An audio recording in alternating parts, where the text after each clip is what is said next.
Hey guys, it's your boy Arj back again with another Dragon Ball Super spoiler and theory video. And once again, just as it seems to be the case every single weekend, we have new images and words directly from the directors of the new Dragon Ball Super movie.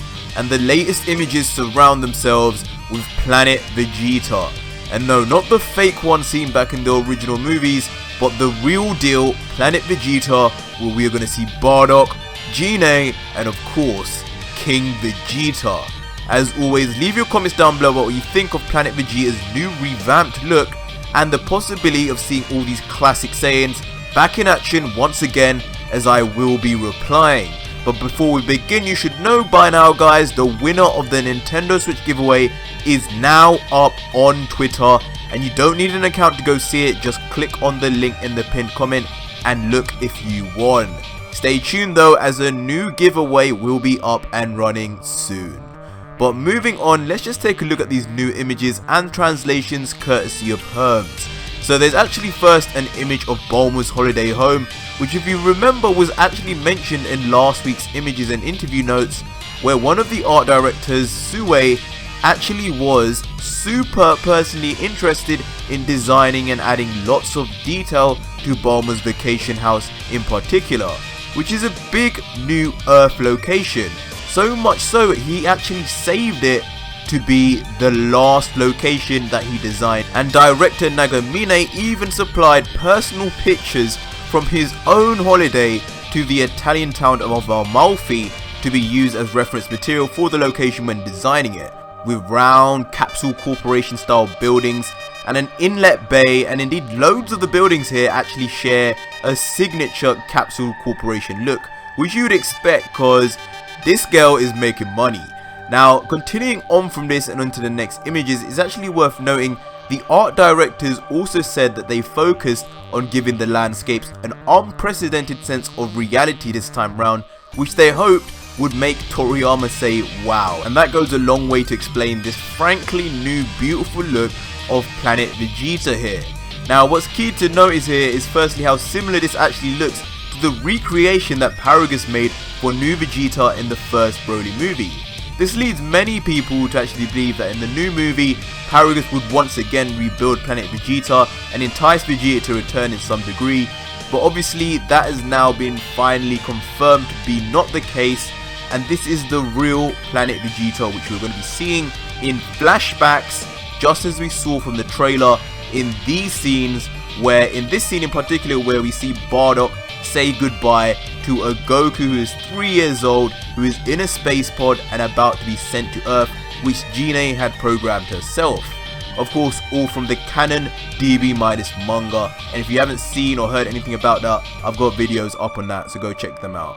Now what's interesting though is that there is a second image here of Planet Vegeta which has been released, and it relates back to this image a lot, because notice how in this image of Bardock and Goku there's a bit of a red tinge/tint going on. Well, part of this is due to the fact that the space pod's glass is red, as we know, but it's also because this scene in the DB- manga actually occurs at night, as this is how Bardock and Gine were able to travel undetected. Well, look at this new image of Planet Vegeta at night, or more so just after the sun has set, and we see the whole area takes on that same red tint, very similar to what's seen in the Bardock image, which suggests they will indeed be very closely following the source material of the manga, with Goku being sent off very soon after the sun sets on Planet Vegeta and night arises. Now there are some other images here of how the planet looked in early stages of development, but it's generally just the same image in line work though, so not much to say here. But look again at this screen and past the initial image we saw of Planet Vegeta, and we see two hidden landing planes. Now clearly if this was the original movie script, this would prove the perfect place for the ship the Z-Fighters boarded on to land. But as we know, that's no longer the case, so this could be instead where Bardock and his teammates' ship lands after they get recalled back to Planet Vegeta. And in fact the scale of this platform seems unknown, so it could be huge, and the landing platform here could be for all Saiyans all over space who were called back under Frieza's orders. That probably makes a lot more sense since it's unlikely Bardock would have his own landing station given his low level status as a Saiyan. Another idea is that the platform on the left is subtly different as it looks like it could be for one ship, and it also has the King Vegeta Signia symbol imprinted into the floor, which suggests this may actually be King Vegeta and thus Frieza's own personal landing spot, possibly where we would see during young Vegeta's flashbacks into Vegeta's history, King Vegeta greeting and bowing down to Frieza as he arrives with Zarbon and Dodoria. Now, the final image they show us in this new interview for the week is just a higher resolution image of Planet Bumper. You would have remembered from my last video, we only had a look of it on screen, which led to a lot of blurry zooming in and whatever, but this time the image is available in all its glory. And if you missed that video, I highly suggest you go watch that video, as within that I was able to deduce that Broly will 100% be found on Planet Bumper due to all of the pieces of the puzzle fitting together. These being that Chi-Lai is already confirmed to be affected by her emotion, and that emotional nature causes her to help Broly. And the fact that we saw in the trailer images of Chi-Lai already on Planet Bumper with Limo, with their scouters hinting at a massive power level, which more than likely would be Broly. And then the fact, based on art director's words, that each area would be distinguished by color scheme, we were also able to deduce that both of these Saiyans are on Planet Bumper, as you can see from the background, and we also were able to identify the identity of the two Saiyans, who are indeed on Planet Bumper, as we now can see from the background rocks, which are exactly like the ones in this high-res image. And the fact this Saiyan on the right is Paragus, due to his lack of pants, which we know from earlier released images will be the case, and the fact that this Saiyan on the left will be Broly due to his tail being significantly longer than any other Saiyan we have ever seen. And that's all to do because we have new images of Broly, of his tail, which is actually going to be wrapped around him 3 times. Yes, it's that long. But yeah, definitely go watch that video if any of that didn't make sense to you. And yes, before you say it, I'm aware the hair on the guy on the left is very different to Broly's, and the Saiyan hair is not supposed to grow from birth. But all the OG fans will know by now, Akira Toriyama is not afraid to retcon things because he's done it so many times in the past. But yeah guys, that was it for today's Dragon Ball Super Broly movie spoiler and news, and it may not have been as exciting this week as having a new trailer or new footage, but what we did get was more confirmation of just how much of a big role flashbacks will be playing in this movie.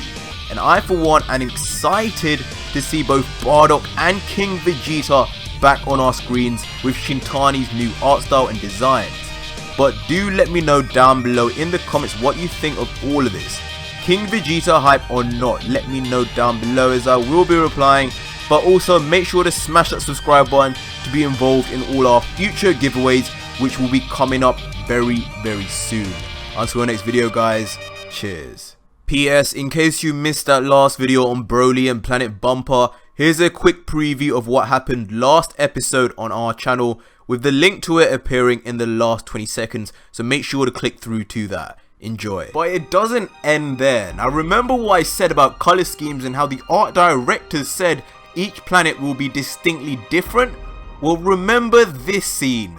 This area no doubt is the same as the scene seen previously of Bumper. Once again, there are 2 Saiyans here, and what 2 Saiyans could they be? Well, just as I said earlier, these 2 will be Paragus and Broly. Now how can we tell? Earlier I mentioned to you how Paragus will be on this planet with no pants, and guess what? Neither does this guy on the right, who we can tell is Paragus from his signature hair. A younger Paragus in fact, who has only just recently arrived on Bumper, which explains why this guy on the left is a younger Broly. Now what makes this guy likely to be Broly despite his hair being different? It's the fact his tail is freakishly long. Like seriously, that is one thing you notice from this image, and a freakishly long tail.